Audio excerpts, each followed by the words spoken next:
Welcome back once again to Journey to Healing. We are in the midst of an extended series on the topic of forgiveness. Because as we are dealing with boundaries, a crucial topic that comes up is, do you have the right to set boundaries? And what happens if someone who has deeply, negatively, and meaningfully impacted you, what happens if they are not sorry? What do you do with that? And so we've been doing a deep dive into that topic in the midst of this series. Someone submitted a question. What about when Jesus said, love your enemies? So we looked at that extensively. I recommend you go back to survivorsupport.net under the podcast tab, and you will see an ever-growing repository of past programs, but specifically and especially this series on forgiveness. We looked at what the difference is between when Jesus used the term enemies. There's a big difference between those that persecute versus those that oppress. We spent a lot of time looking at that. That also was matched with, in the book of Proverbs, the first chapter, but actually in many places through the book of Proverbs and Psalms, there are different terms that are used for different categories of individuals. And if you don't know where that line is, meaning who you should or shouldn't interact with, or who you should or shouldn't forgive. Sorry about that. You should forget. All right. But does love just, forgive and forget? No. Then you won't know that there actually is a line beyond which you certainly should not be dealing with someone. Why are we looking at the Sermon on the Mount? Because oftentimes people will say to those that are deeply wounded that you need to be a peacemaker. Just forgive and forget, bury the hatchet, move on. Well, number one, easy for them to say, but that still isn't the criteria, because we are called to do hard things. But is that what we are called to do? Just bury the hatchet? No, quite frankly. Jesus never said just bury the hatchet. He did say, blessed are the peacemakers, and that verse is oftentimes used when it comes to people who have been deeply wounded, and the people that have done the wounding are beyond the point of no return. They are in the category of a fool. And the importance of being able to understand and discern these categories, let me bring up the three categories out of the book of Proverbs. You'll see, again, a lot of subcategories. That once a person crosses into, biblically, once somebody crosses into the realm of the fool, they are not coming back. We call that, in modern psychology, we call that a white-collar psychopath. Why? We've looked at this in the past, that they have continued off the straight and narrow, off the path of life. I'll bring that picture up again. Right? There is a path, there is a way that we should stay on this. This is probably the best picture I know of that really encapsulates or captures the road that God has laid out for each of us. Each person's road is different, but the parameters are still the same. We need to stay on that path, the narrow path. If we get off that, we're going downhill, and the path is always moving an upward away from, as we've talked about before, away from the fog. Nothing good happens when we are in the fog. The fog is in what we call the negative numbers. So if you go into the fog, the reason you're going into the fog is because you have people in your life that are going to offload their responsibility onto you. And that is why you are stressed. Okay, so typically you're going to be stressed either because you are carrying more than you should, that life has handed you, that is a burden, or somebody has offloaded their responsibility, their knapsack, onto you, and therefore you're looking like this. And who would do that? We've talked in the past, pigs and dogs. So we don't want to go into the fog. We don't want to be with the pigs and the dogs, and we want to make sure we are carrying only one knapsack, no more and no less. That enables us to be on the journey of growth. Growth does not happen overnight. It is a stair-step fashion upward, but you also can see with this picture that if someone were to go into the negative, meaning into the fog, they're going to stair step their way down. Notice my voice inflection. So they are going to stair step. That's exactly what they're going to do. So Jesus placed a high premium, and actually it was a directive to not deal with people in the negative, the fog dwellers, the pigs and the dogs and the fools. We are not to have dealings with those. That's setting boundaries. But what happens when someone doesn't just take you for a ride, but begins to target you? And that's a different category, because once you're out of the fog, then it's not self-imposed pain. So if you're in the fog with the pigs and the dogs, then you have brought it upon yourself, right? So Jesus said, do not cast your pearls before swine. Don't give what is special, what is holy, to dogs. People outside the home, those would be the dogs. Inside the home, those would be the pigs. We're not even to Matthew chapter 5. We're looking at the Beatitudes where it says, blessed are the poor in spirit, and blessed are those when you are persecuted. Those are not the dogs and the pigs. Okay, those are self-imposed pain, or that's self-imposed pain. What we are talking about is if someone is on the straight and narrow and they are moving upward, so they're not dealing with the people that are going to take them for a ride. And on that path upward, we're going to go through stages of personal growth. And again, I recommend you go back and you look at some of the past programs, because we've looked at extensively then what happens once you are on the way to growth. That's when you're going to encounter actual evil, actual enemies, well, and evil. And so the question is, when you encounter people that you haven't allowed into your life, you're now walking in wisdom, and they begin to target you. What then? What do you do? And that is where the Beatitudes, or in Matthew chapter 5, come in. That is where we begin to see that there are two categories of individuals. And again, we've looked at this extensively over the past few weeks. There are two categories of individuals that have God's heart. Those that are on the receiving end of injustice, and those who are willing to step in to stop injustice. There are two categories of people that can perpetrate injustice. One is someone who is actively doing injustice, but doing that out of ignorance. Who does that remind us of? That should remind us of the Apostle Paul. So that would be in the category under persecutors, also the Roman soldiers at the foot of the cross. They were enemies, but they did it out of ignorance. Look at the other category. Those are oppressors. Persecutors are eligible for forgiveness. Why? Because they have not gone too far. Look at under the mocker. They're certainly in a bad category. Look at straight up. Do you see his reproof, his woodshed discipline, his rebuke, his anger? And then his judgment is right on the line. Now, again, this is my own subjective sense, but I challenge anyone. Go ahead and create your own chart. Begin the process of trying to figure out if, in fact, these are categories. And they are, because look at the three primary categories from Proverbs chapter 1, verse 22. And these are categories that God has no tolerance for.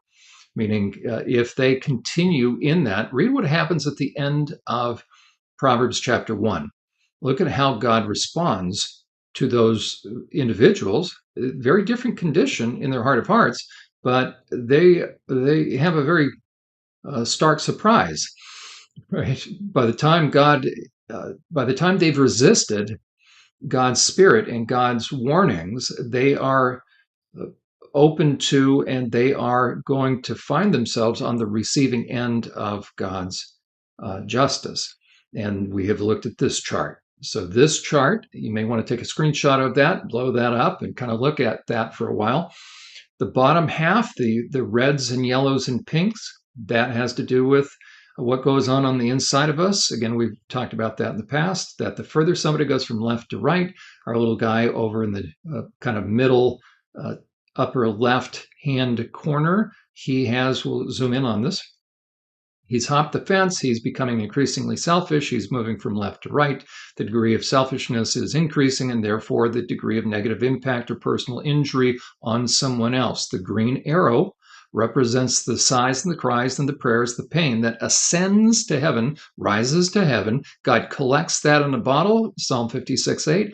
And if you were in my class, I would ask, what is the word tears also in the Hebrew? And you, of course, would tell me that represents wanderings. Why? Because the kind of evil that we're talking about, as it progresses, as someone becomes an oppressor, crosses that line, then their motivation is different, and they will target those that are defenseless. Actually, they'll target two categories, and we're going to, again, look at that tonight. They'll target the defenseless because they get a rise out of that. It gives them a high. They have harmonized with evil. Look at Proverbs 6, and you will see where it says, what is a worthless man? That word in the Hebrew actually means sons of Belial, meaning a son of the devil, and evil. So it makes sense if you replace the word worthless with son of the devil, because it says, what is a worthless person and a wicked person? So that's one and the same. Read what drives them, and you'll see that this is a very unique category of individuals. The further they go, God is getting their attention. And so for them not to stop, not only are they violating conscience, but they are harming someone, and that is becoming less and less of a care or concern to them. We call that empathy. Their empathy is decreasing, so they're violating conscience. They're decreasing in terms of empathy, and they aren't sorry. So there goes remorse. And what are those three characteristics? That should remind you of something if you've been with us. That is the primary characteristic of a psychopath, whether white collar or bloody psychopath. So a psychopath, because he's violated conscience, and again, it's not nature, nurture, or genetics. Those, of course, always play a part. But it is the issue of conscience. You violate your conscience long enough, and you're going to hop the fence. You're going to move from left to right. The Jews understood this. And that's why, again, to look at the book of Proverbs, it's important to understand, and it doesn't really matter if it's moving left to right or whatever chart you use, but the idea you're going downhill, you're getting on the slippery slope, your conscience is designed to get you back into the blue, onto the path of life. The more and longer you resist, then something's happening, and then eventually what's going to happen, God is going to step in, and we've spent the past few weeks looking at that. We then have been looking at, what did the Jews understand about God's heart? And we looked at that as well. And this is so important. The reason I guess I'm emphasizing we've looked at that, I really want to encourage you to go back to past episodes and bring yourself up to speed, because it is extremely important ultimately for the issue of emotional stability. When you are going through difficult times, in Psalm 107 we looked at, there are three categories that will bring pain into our lives. One is floods and natural disasters and fires and earthquakes, and think about what's happened all around the world. We have had horrific disasters that have just taken place, that have killed thousands and thousands of people. That is pain from living in a fallen world. Now, if there's negligence, that adds to it, because now that has to do with people. Psalm 107 lists out the three categories of pain. One is, it's only a matter of time till we experience loss, because we're all going to die, and our loved ones are going to die, even of quote unquote natural causes. So, like Paul says, we grieve, but we don't grieve like those who have no hope. So we're going to experience pain because people that we care about will leave us. We're going to experience pain because we live in a fallen world, and pain and death have intruded, but pain has intruded. Then you add people to that, now it's a whole different ballgame, because people can be the source of pain, the primary source of pain. Now the question is, to what extent Do they care? To what extent was it avoidable? To what extent uh, are they sorry? And to what extent are they doing it maliciously? And those, quite frankly, are the different categories. The worst category of pain is brought about by those who are in the extreme category, the oppressors. Again, we looked at, and so the fool will be an oppressor. As a matter of fact, you can see the white arrows. It always, always ends up being and resulting in evil. Why? Because they've harmonized with evil, and they are driven, and um, they delight in it.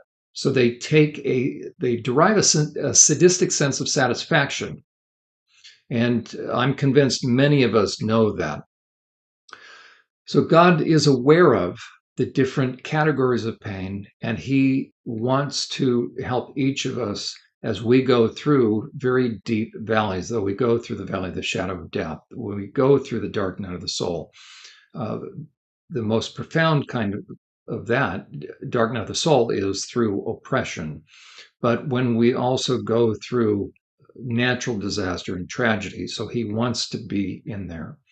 But the most painful kind of soul pain, the deepest kind of pain, will be the result of injustice, will be the result of the two categories, the persecution and oppression. But oppression is in its own category.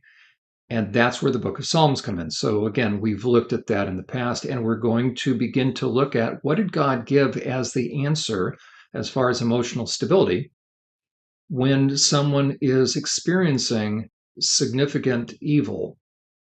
That would be oppression. And that's where the book of Psalms, and he gives imprecatory prayers. And that is where we're heading in the next week or so. We're going to look at, again, what are the nature of imprecatory prayers? Why did God preserve those? If I do not understand that God cares deeply about evil, that when evil people and perpetrators harm other people, then I'm not going to understand the value of the book of Psalms. And I'm also going to downplay somebody's pain. I'm going to suggest they just get over it and move on. God doesn't tell someone to get over it and move on. He never does. What does he tell them? He tells them, hang tight.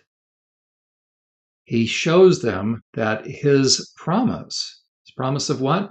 We looked at in the past, the last words of Moses, or that God wanted the Jews that his people to understand. So the last words of Moses in Deuteronomy 32 was that God will make a promise, God will avenge the harm that people have done to his people. That's a promise. What happens if those promises are delayed? What do we make of that? For the Jews, it had been 400 years of silence. They had been promised the land. It wasn't that they were going to inherit the whole earth. We found out that they were going to inherit the land. They looked around and there was no evidence for some of them, for some that were on the receiving end and being targeted by significant oppression. They looked around and they wondered, does God know? Does he see? Does he hear? They were being persecuted, and not just persecuted, they were being oppressed by the Romans.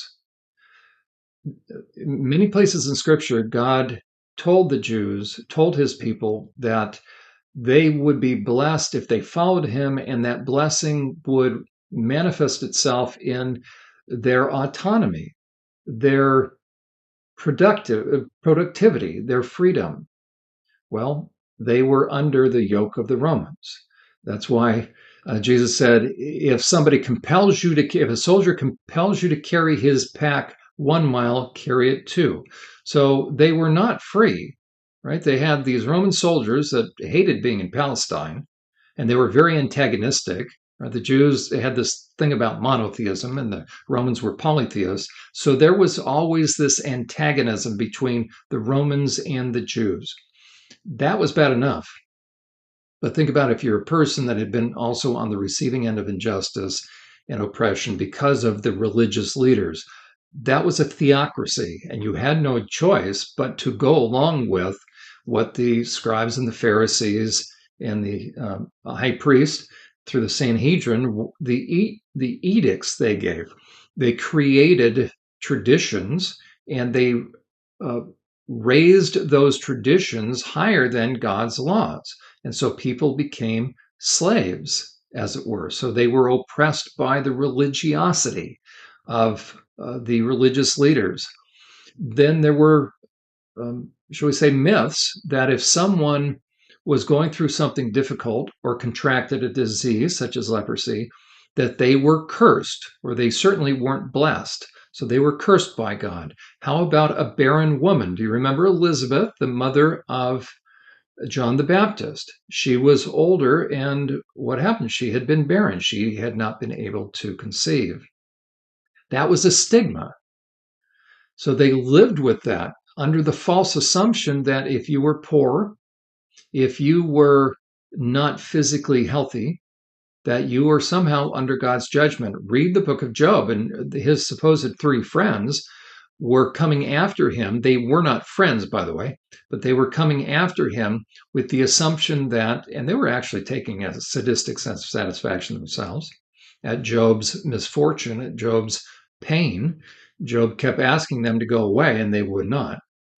But if you read the book of Job, so much of what is said to him by those individuals has to do with, and it's really just rubbing salt in open wounds, so to speak, that, hey, Job, if you were right with God, none of this would have happened. But we know you have hidden sin, you have pride, because God is really trying to teach you a lesson. What a horrible thing to say. So they were oppressors as well.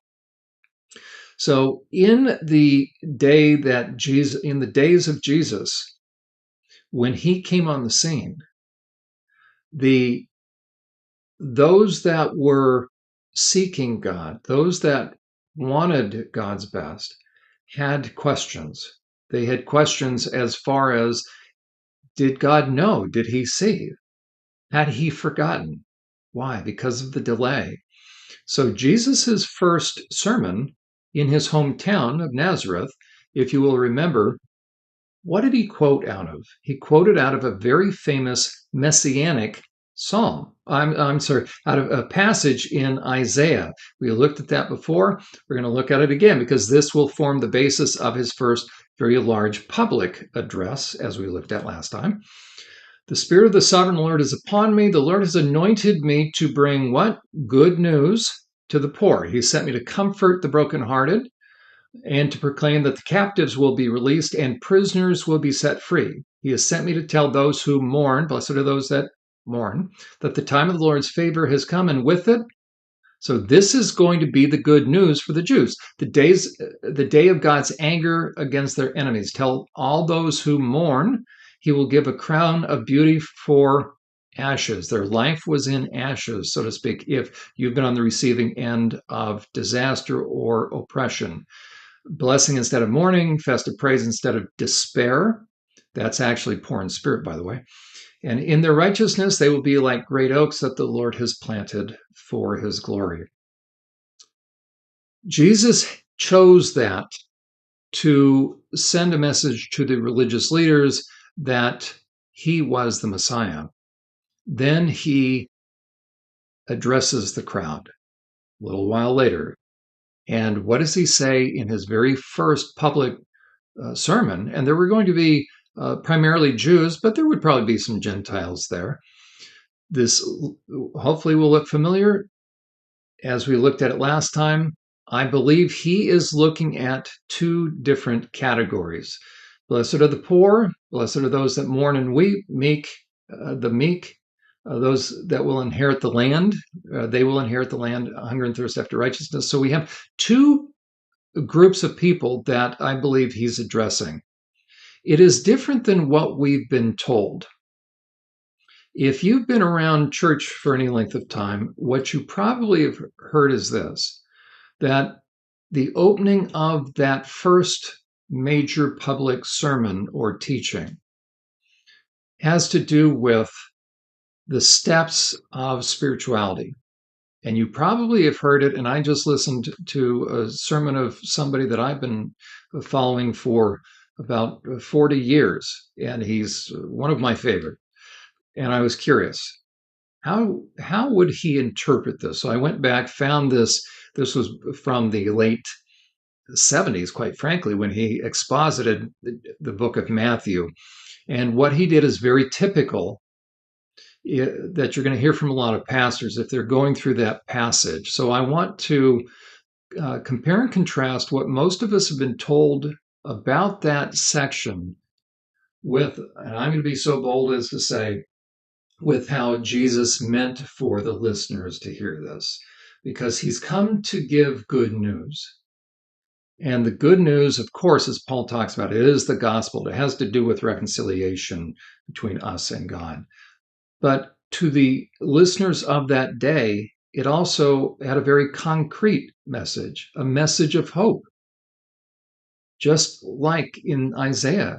And so we need to understand the category so we can understand who has God's heart so that we don't have to be susceptible, especially if you're going through very difficult things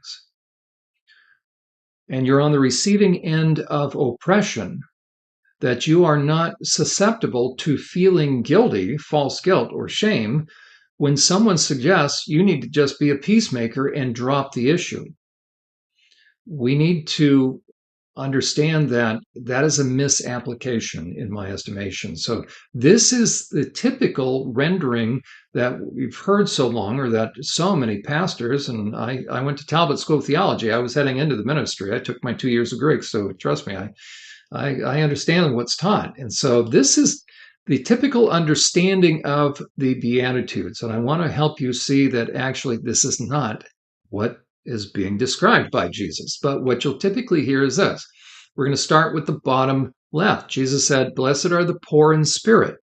And the pastor that I listened to today said, this is like a ladder up to spiritual maturity. And so I just drew kind of steps. And so what they would say is, first, you need to have poor in spirit. So God's going to go after our self-righteousness. And this is all true, but this is a spiritualization of something that I believe is very literal. So are we to be poor in spirit as far as broken and contrite? And then that's how we come to God, of course. But that's the way they're going to describe this. So the first is we have to make sure that we understand we can't make it to heaven on our own. So we are now broken in terms of our own spiritual poverty. We don't bring anything to God. And this is all true, by the way. But this is not what this passage means, I don't believe.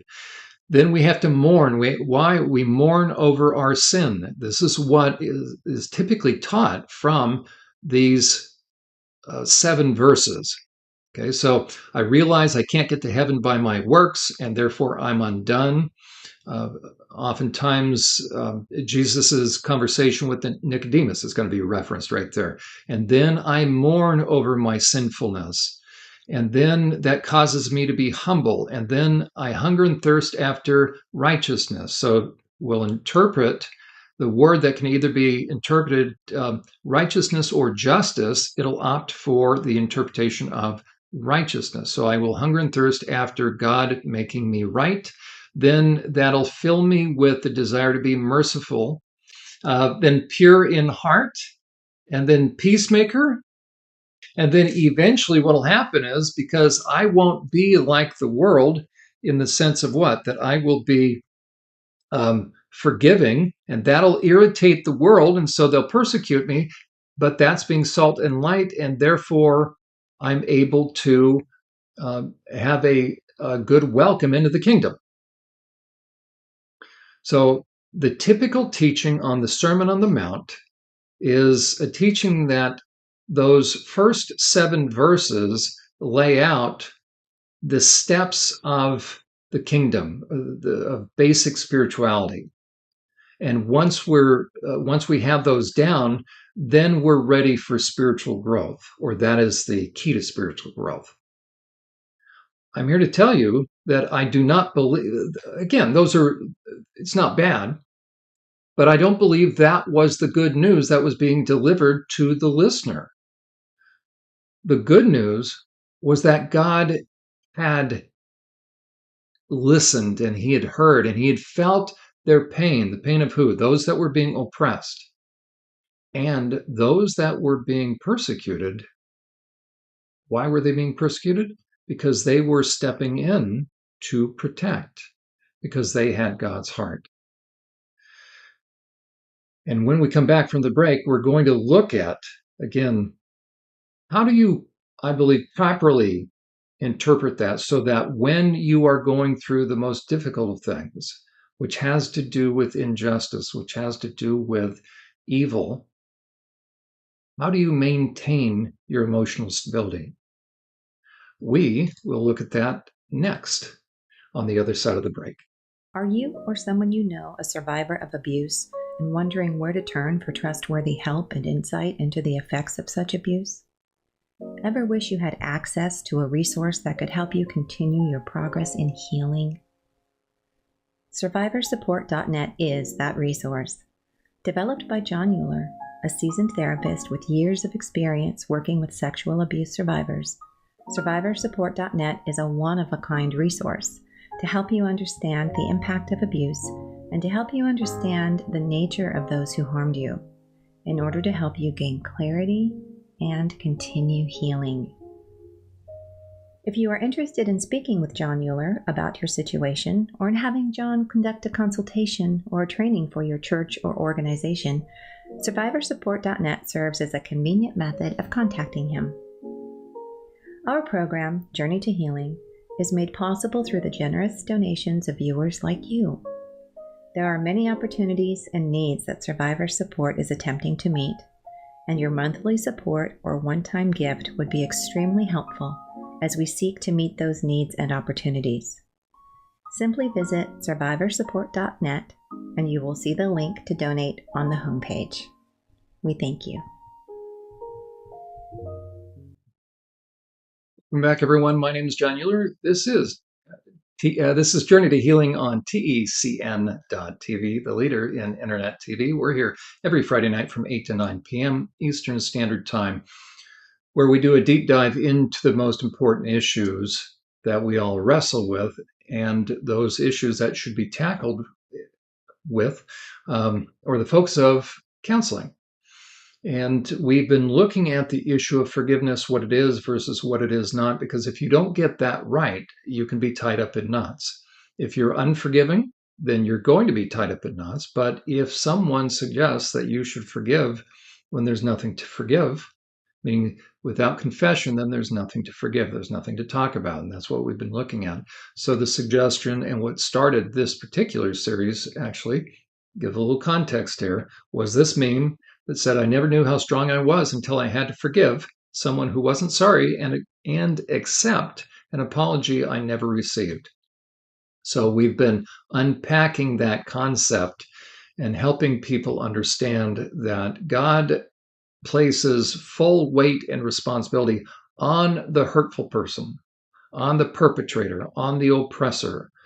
He does not have anything but compassion for those that have been on the receiving end of harm. And he wanted his people to understand that.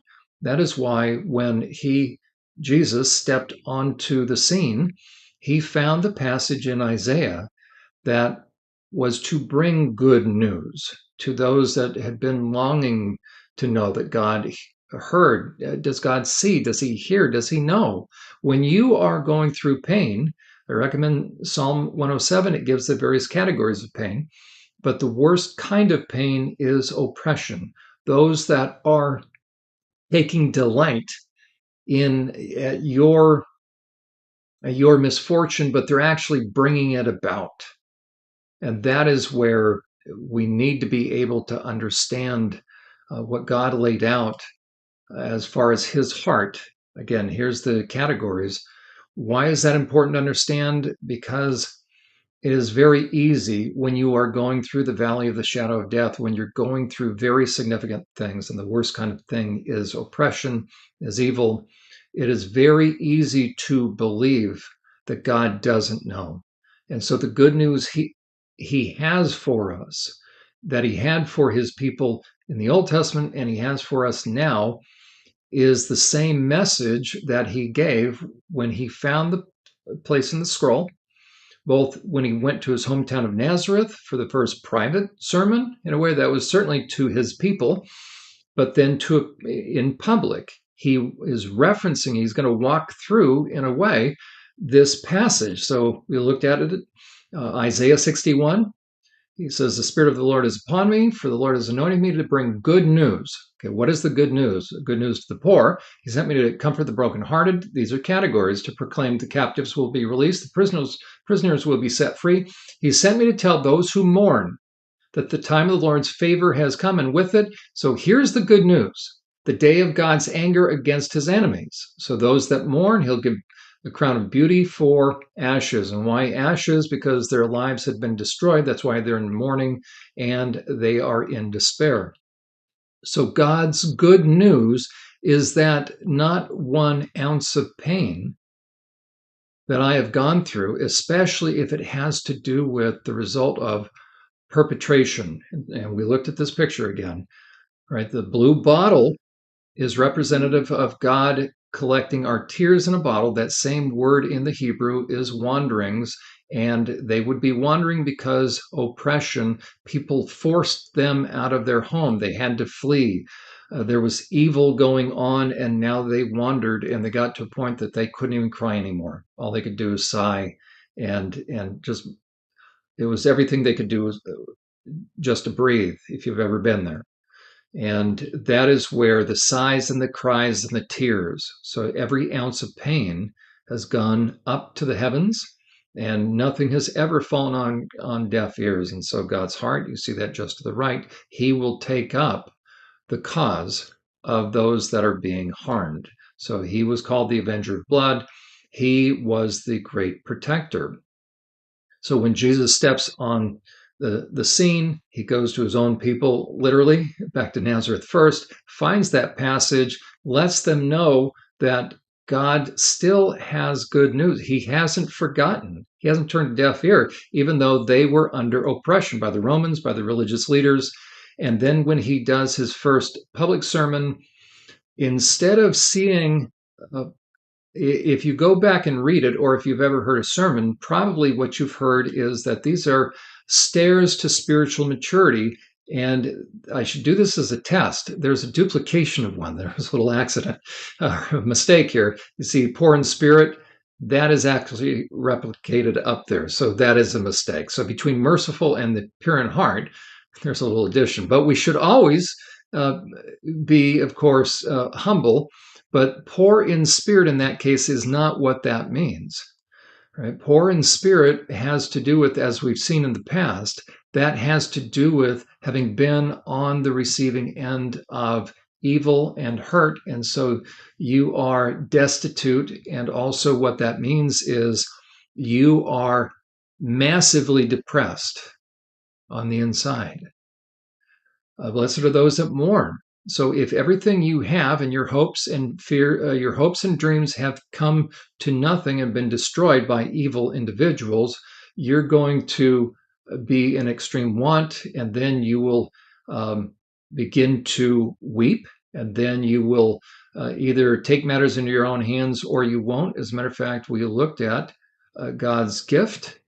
And his gift is that he promises that he will take care of it. And there's our picture. What a great thing, in the sense that if I don't have any other option, I may go to jail if I have to take matters into my own hands. So what a neat thing out of God's mercy that he has made a promise to avenge our pain. So again, as we're looking at what's called the Sermon on the Mount, the reason why this is so fundamental and foundational, in my estimation, to spiritual stability, to being able to maintain when the pressure increases, when patient endurance is required, is because the key to stability is knowing that God sees and he knows and he hears, he hasn't forgotten, and that he is a promise-keeping God, and that he will avenge. He will take up my cause. That is why nearly half the book of Psalms are imprecatory prayers. That is the key to stability. If you've ever gone through something very difficult, if you don't feel in your heart of hearts, whether you know it or not, that God is there, I'll tell you what you'll tend to do. Any of us would. When we're going through a crisis, we're going to turn to something to help alter our mood or help us contain ourselves.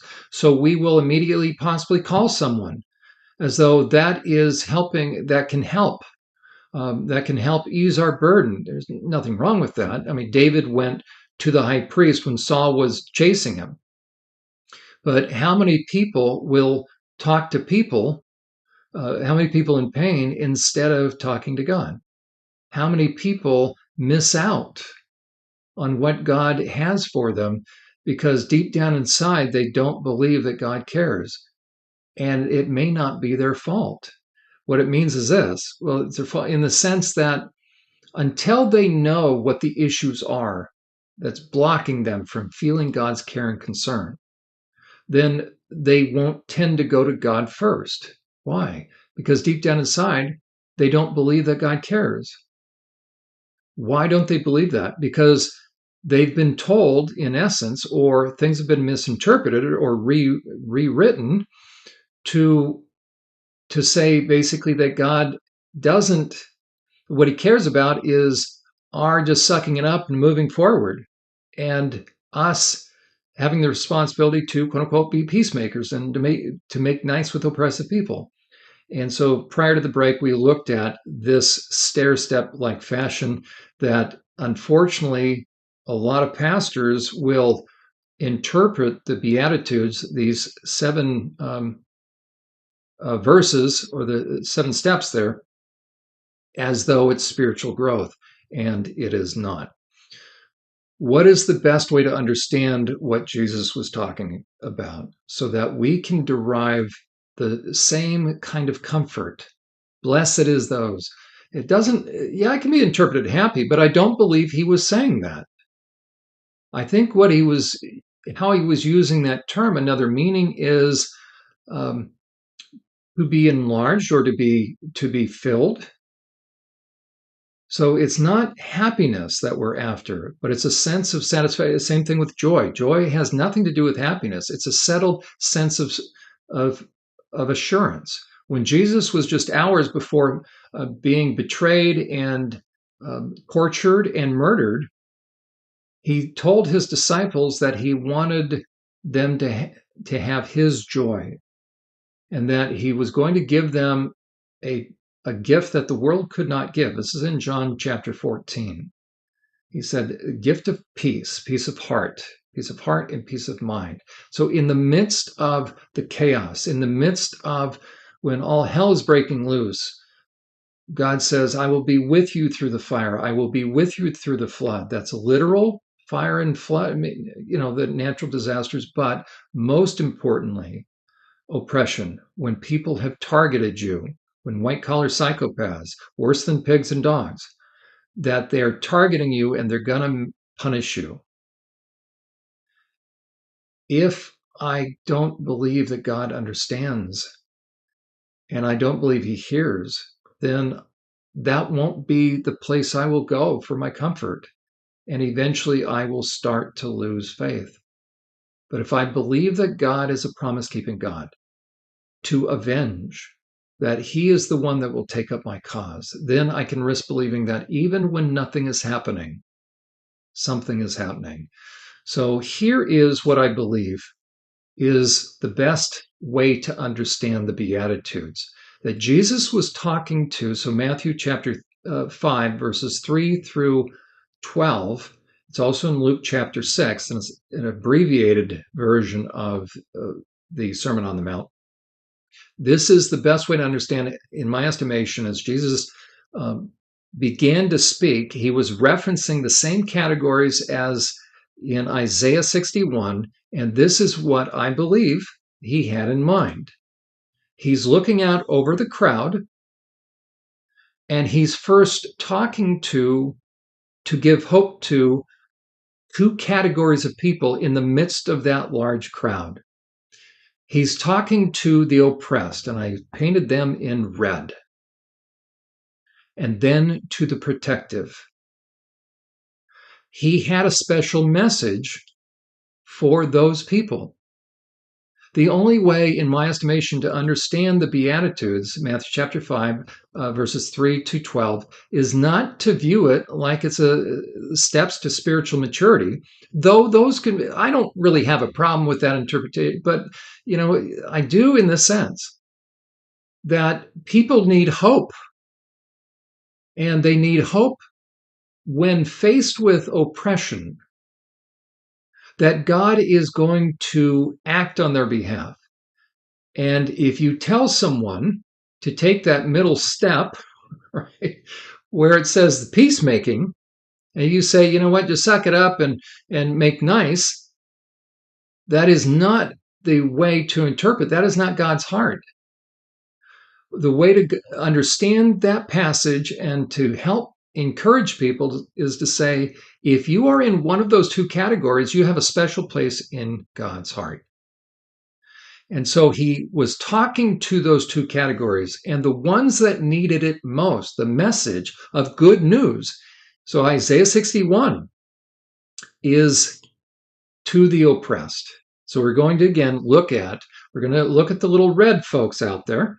Okay, it was just, I needed a color to point them out. So in the midst of the crowd, he knew there were people that were on the receiving end of heinous individuals, oppressive individuals. And so look at the progression. He's first going to say, blessed are the poor in spirit. Again, we've looked at these definitions in the past. I recommend you go to survivorsupport.net under the podcast tab and spend time looking at, listening to those. But again, here's a summary. Somebody who is needy, who is brokenhearted, who is shattered, who's afflicted, who's weak, who's deeply depressed, and reduced to begging. Why? Because somebody evil has targeted these individuals. That's why they are poor. That's why they are aliens. That's why the Jews knew that God was going to judge them based upon how they took care of the widows. That could be oppression or natural disaster or natural death. The widows, the orphans. So these are people that are vulnerable and they have no protection. But what about the aliens? So the widows, the orphans, and the aliens. Aliens were only an alien because of oppression or natural disaster, like we've seen just this past week in Libya, where people's lives have been destroyed. Upwards of 20,000 people have likely died because two dams gave way. So that would certainly cause someone to be poor. But we're going to see with the next category that people that are going to intervene are going to be persecuted. And so it's more than likely that poor in spirit has to do with on the inside. They're so downcast that they are significantly depressed. So again, poor in the spirit. What happens if your life has been turned upside down by somebody who is evil and they're continuing and they won't stop? You then will be in mourning. That means deep lament, bewail, grief over hope that does not manifest itself. So it's just a profound sense of grief, overwhelming sadness, and it also means to cry intensely. So if somebody has destroyed your life, if somebody's come after you in a significant and meaningful negative way, they've destroyed your life where you don't know what's next. They've turned their sights on you. A business partner that embezzled against you, you stop them and now they go after you. A whistleblower and they go after you. Your spouse is unfaithful or they're doing horrible things or they're abusive. You stop them, you put boundaries up and they go after you. You speak the truth, you set boundaries with family and they go after you. So that's the sense of what would significantly change the course of your life, including they're slandering you, so they're destroying your reputation. So it has changed the course of your life. That's poor in spirit. And therefore, you have a deep sense of mourning. You are going through it, though you go through the valley of the shadow of death. Then you have a question, will you take matters into your own hands if you can? Proverbs chapter 3, verses 5 and 6 says, trust in the Lord with all your heart. Don't lean on your own understanding. In all your ways acknowledge him, and he will direct your path. So meek means power under control, means to be reserved, strength under control. And again, think about that shirt that says, I'm going to give it to the Lord, because if I don't, I'm likely to go to jail. And then that fourth category that Jesus mentions. So he's going in order. Those that hunger and thirst after, and it's usually interpreted righteousness, but that's the same word can also be interpreted justice. So isn't it interesting? Very few versions. Now the NLT interprets it justice. And what the word means is to crave ardently, meaning hunger and thirst, to crave, painfully longed for and desire earnestly. And if somebody has destroyed your life, you are hungering and thirsting after what? After justice. So when Jesus comes on the scene, he looks out over that crowd and he first wants those that have been harmed to know that God hasn't forgotten. That is the good news. He then, after reassuring those that have gone through pain, right, those that have been on the receiving end of a selfish person, so the cries, the sighs, and the tears are ascending to heaven. He then is going to address the other category that is closest to his heart. Again, what are the two categories? The oppressed and the protective. So now, after he talks about bless those that hunger and thirst after justice, so he wanted that category, the little red folks there, to know that God will still take up their cause. In what way? Ideally by protective people stepping in, being his hands and feet. So now he's going to encourage the protective people, because the protective people will end up being on the receiving end of what? The persecutor or the oppressor's sights, because they're focused on oppressing these people. And if the protective people, and I painted them in gold just to have them stand out. I was going to do yellow, but I couldn't get that. So there's going to be fewer protective than oppressed. And the people that have God's heart are going to be moved to get involved. In what way?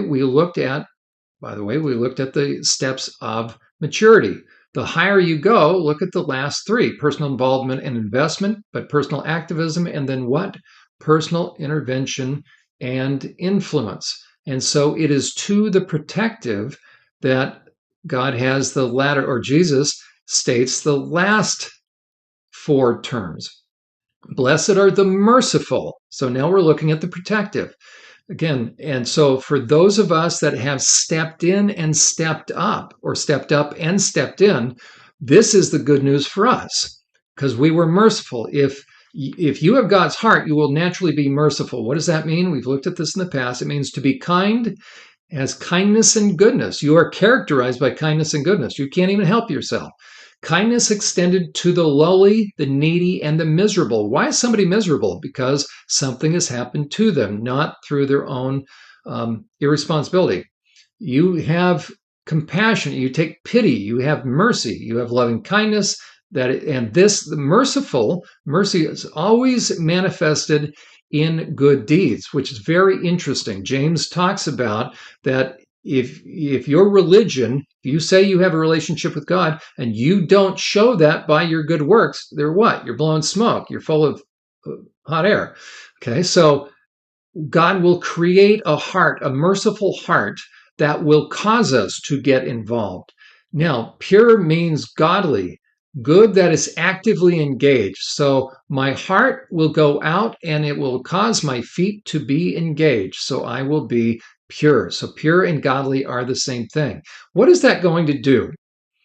I'm going to notice people that are down and out. I'm going to be involved, and then I will come across those that are down and out, those that have been wandering, those that are in pain because they are being oppressed. And so what will that cause me to do? I will become a protective shield. That's what a peacemaker means. Okay, it means to make peace, but what? To join together into wholeness, bravely declaring God's terms which makes someone whole, reflecting what is true regarding the need to be made right, meaning I am now going to be directing my efforts, my sights, my conversation, my energies at helping the oppressive person understand that they're wrong and that God is taking note. In what way? I'm going to send this picture. I'm going to send this message to the oppressor that you keep going, buddy. You keep going, ma'am, and payday someday. And what will happen then? Well, that means I'm defending those that are being harmed, and they will turn their sights upon me, and I will then be persecuted. And Jesus went on to say, blessed are those that will be persecuted. You'll be persecuted in the same way the prophets were persecuted. And then Jesus went on to say we need to be salt and light. Why were the prophets persecuted? Because they told evil people to stop being evil, to stop harming people. So it wasn't walking up to an oppressed person saying, forget about it, bury the hatchet. No, it's walking up to the oppressor and saying, make my day.